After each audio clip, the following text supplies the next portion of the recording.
মানুষ হতে গেলে আমাদের কি কি গুণ অর্জন করতে হয় এবং দেবতা হতে গেলে আমাদের কি কি গুণ অর্জন করতে হয়। যদি তুমি মানুষ হতে চাও তাহলে তোমাকে কি করতে হবে? 6টা দোষ রয়েছে, এগুলো ত্যাগ করতে হবে। এবং তুমি যদি দেবতা হতে চাও মানুষ থেকে, তোমাকে 26টা গুণ অর্জন করতে হবে। একবার কয়টা গুণ অর্জন করতে হবে? 26টা গুণ তোমাকে অর্জন করতে হবে, তাহলে তুমি মানুষের মতো মানুষ হতে পারবে। অন্যথায় তুমি আমাকে বলবে মানুষ, আমিও তোমাকে বলবো মানুষ, কিন্তু গীতা কখনো আমাদের মানুষ বলবে না। গীতা বলছেন যদি তুমি মানুষ হতে চাও 6টা জিনিস ত্যাগ করো জীবন থেকে। কয়টা জিনিস? 6টা। এবং মানুষ থেকে যদি দেবতা হতে চাও 26টা গুণ অর্জন করতে হবে। কয়টা গুণ গো মা? 26টা গুণ। গীতা আমাদের শেখায়। গীতার মধ্যে আমার ভগবান বলছেন আমরা মানুষ হয়ে জন্মগ্রহণ করেছি, আমরা যেন সবাই দেবতা হতে পারি। একবার দেবতা হতে গেলে আমাদের এই অন্তরের মধ্যে, আমাদের মধ্যে 26টা গুণ থাকা প্রয়োজন। এর মধ্যে মা প্রথম গুণ হলো নির্ভীক হওয়া, মানে যার মধ্যে কোনো ভয় নাই। যার মধ্যে কি নাই গো মা? যার মধ্যে কোনো ভয় নাই। কি বলছে? অবয়ম সত্য সংশুদ্ধি জ্ঞান যোগ ব্যবস্থিতি। কি বলছে জানো মা? যার মধ্যে কি নাই গো মা? যার মধ্যে কোনো ধরনের কোনো ভয় নাই, যে ভীতু নয় মা, কৃষ্ণ ভক্ত, কোনো অবস্থাতে ভয় প্রাপ্ত হয় না।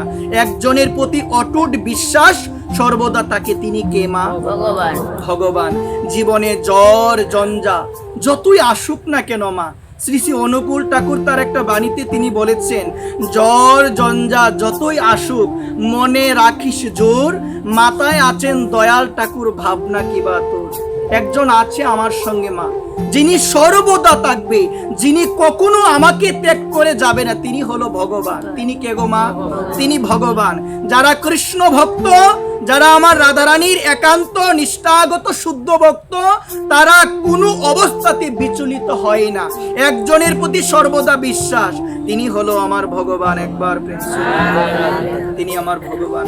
তারপরে বলছে মা সত্য সংশুদ্ধি জ্ঞান যোগ ব্যবস্থিতি, মানে বলছেন এই অন্তঃকরণকে শুদ্ধ করতে হবে, মানে এই হৃদয়টাকে কি করতে হবে গো মা? শুদ্ধ করতে হবে। আমরা দেখতে পাই শাস্ত্র বলছেন যে এই হৃদয়টাকে যদি তুমি শুদ্ধ করতে চাও, তুমি শুদ্ধ করতে যদি চাও, একমাত্র করণীয় হলো হরিনাম। কি করণীয় গো মা? আমরা যখন স্নান করি আমাদের মন কি শুদ্ধ হয় মা? আপনারা বলেন না শুদ্ধ হয়? স্নান করলে মা দেহ শুদ্ধ হয়, মন কখনো শুদ্ধ হয় না। এই মনকে যদি তুমি শুদ্ধ করতে চাও, তোমাকে কৃষ্ণ নাম করতে হবে, তোমাকে ভাগবতীয় কথা শ্রবণ করতে হবে, সাধু শ্রীমুখ থেকে হরি কথা শুনতে শুনতে তোমার এই মন শুদ্ধ হবে। একবার মন শুদ্ধ হওয়ার অর্থ হলো এই মনে কারো প্রতি কোনো হিংসা থাকবে না, এই মনে অহংকার থাকবে না, এই মনে কোনো ধরনের নিষ্ঠুরতা থাকবে না, এই মনের মধ্যে অজ্ঞানতা থাকবে না, দম্ভ থাকবে না, অভিমান থাকবে না, দর্প থাকবে না। শুধুমাত্র থাকবে সকল জীবের প্রতি ভালোবাসা, আমার গোবিন্দের প্রতি ভালোবাসা। একবার যেদিন এই রকম ভাব আসবে, বুঝতে হবে মা তোমার নাম জপ করা সার্থক হয়েছে। বর্তমান সময়ে আমরা দেখি মা আমাদের মধ্যে সব থেকে বেশি পরিমাণে যেটা রয়েছে সেটা হলো হিংসা। সেটা কি গো মা? এই জগতের মধ্যে মনে রাখবেন মা, সব থেকে বড় যদি কোনো পাপ থাকে সেই পাপ হলো হিংসা করা। সে পাপ কি করা গো মা? যার হৃদয়ে হিংসা রয়েছে সেই জীব কোনোদিন কৃষ্ণ প্রেম লাভ করতে পারবে না, কোনোদিনই লাভ করতে পারবে না সেই জীব কৃষ্ণ প্রেম। এখানে বলছেন যদি তুমি কৃষ্ণ প্রেম লাভ করতে চাও, এই মনটাকে কৃষ্ণ নাম রূপী প্রেম দ্বারা এই মনটাকে শুদ্ধ করতে হবে। বেশি বেশি করে হরে কৃষ্ণ কৃষ্ণ কৃষ্ণ হরে হরে, হরে রাম রাম রাম হরে হরে, এমন ভাবে মা নাম জপ করতে হবে যেন আমি আমার এই দুই কর্ণের মাধ্যমে হরিনাম যেন আমি শুনতে পাই। দেখবে মা এইভাবে নাম করতে করতে করতে আমাদের এই মনটা একদিন সরল হয়ে যাবে। একবার একটা জিনিস মনে রাখবেন, যদি টাকার মধ্যে আপনার সরলতা না থাকে মা, মনোযোগ সহকারে শোনো মা, যদি টাকার মধ্যে আকুলতা বেকুলতা সরলতা যদি না থাকে, গোবিন্দের দেখা কোনোদিন পাওয়া যাবে না। গোবিন্দের দেখা কোনোদিন পাওয়া যাবে না। ছিল রামকৃষ্ণ পরমহংসদেব বলেছেন, একটা ছোট বাচ্চা সে যখন তার মাকে না দেখতে পায় সে কি ক্রন্দন করে না মা? এটা হচ্ছে বাচ্চার আকুলতা, বাচ্চার বেকুলতা, মাকে দেখতে পাচ্ছে না এই কারণে সে ক্রন্দন করছে। ঠিক সেই রকম মা, যেদিন আমরা আমার প্রাণ গোবিন্দের জন্য, আমার প্রাণময়ী করুণাময়ী শ্রীমতী রাধারানীর জন্য ওই বাচ্চার মতো মন গঠন করে আমি যেদিন ক্রন্দন করতে পারবো, আমিও আমার গোবিন্দের দেখা পাবো একবার, আমিও আমার গোবিন্দের দেখা পাবো। কারণ মনে রাখবেন, এই মন শুদ্ধ যদি তুমি করতে চাও, তুমি স্নান করো সাবান দিয়ে, যতই শরীরে লাগাও না কেন, মন শুদ্ধ হবে না। একমাত্র শুদ্ধ হবে আমার মহাপ্রভু যে নাম এনেছেন, এনেছি মহা ঔষধি, এনেছি মহা ঔষধি, আমাদের জন্য ঔষধি এনেছেন। মায়া নাশিবারও লাগি, হরিনাম মহামন্ত্র লও তুমি মাগি। আমার মহাপ্রভু এই কলিযুগে আমাদের মতো অধপতিত পথভ্রষ্ট জীবদের প্রতি কৃপা করে তিনি গোলকেরও প্রেমধন হরিনাম তিনি অকাতরে বিতরণ করে দিয়েছেন। এই নামকে যদি আমরা আশ্রয় না করি মা, আমাদের এই জীবন আমরা হেলায় কাটিয়ে দিব একবার। এই কারণে বলছি, এনেছি মহা ঔষধি মায়া নাশিবারে লাগি। আমার মহাপ্রভু ঔষধ এনেছে মা। আমার মহাপ্রভু কি এনেছেন?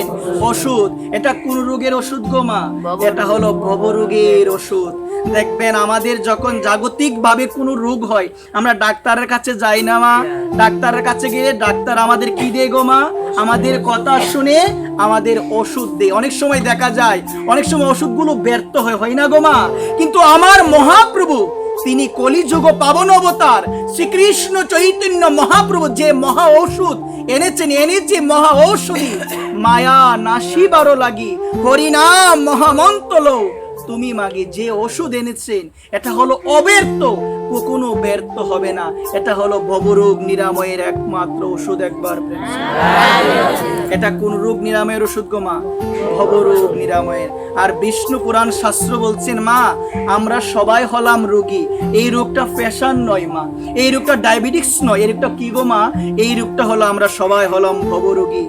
ওই ভবরোগের লক্ষণ রয়েছে শাস্ত্রে মা। ভবরোগীর লক্ষণ হলো কি রকম মা? যার মনটা সর্বদা উদ্বিগ্ন হয়ে থাকে। দেখবেন এই সংসারে এমনও অনেক মানুষ আছে যাদের মন হলো অশান্ত, আছে না মা? শান্তি নাই, কোনো কিছুর মধ্যে শান্তি পাই না। যাকে দেখে তাকেই বলে আমার মনটা শুধু অশান্ত থাকে, আমি শান্তি পাচ্ছি না। দেখবেন অনেকে বলে যে আমার মনে কোনো ধরনের সন্তোষ নাই। শাস্ত্র বলছে মা, যাদের মন সর্বদা উদ্বিগ্ন থাকে, যাদের মন সর্বদা অশান্ত থাকে, সেটা হলো ভবরোগীর লক্ষণ একবার। ভবরোগীর লক্ষণ, এটা হলো ভবরোগীর লক্ষণ। আর ওই ভবরোগটা প্রবল হয় কিভাবে গো মা? ওই ভবরোগটা প্রবল হয় কিভাবে? এই অনিত্য বস্তু মা। এই সংসারে আমরা যাই দেখতে পাই, যা কিছু দেখতে পাচ্ছি, এগুলো নিত্য না অনিত্য গো মা? এগুলো হলো অনিত্য। থাকবে না চিরদিন মা? আমি থাকবো চিরদিন মা? আমিও থাকবো না, আমরা কেউ থাকবো না। ভবে মাত্র দুদিনের দেখা মা, ভবে আমরা কেউ চিরদিন থাকবো না। এই জগৎ সংসারে আমরা যাই দেখতে পাচ্ছি মা, এগুলো সব কিছু হলো অনিত্য, সেগুলো নিত্য নয়। তো এই জায়গা বলছেন, যারা কি করে এই জড় বস্তুর প্রতি, অনিত্য বস্তুর প্রতি যাদের আসক্তি অনেক, যাদের আসক্তি প্রবল পরিমাণে রয়েছে, তাদের ভবরোগ প্রবল হয় একবার। এই কারণে যারা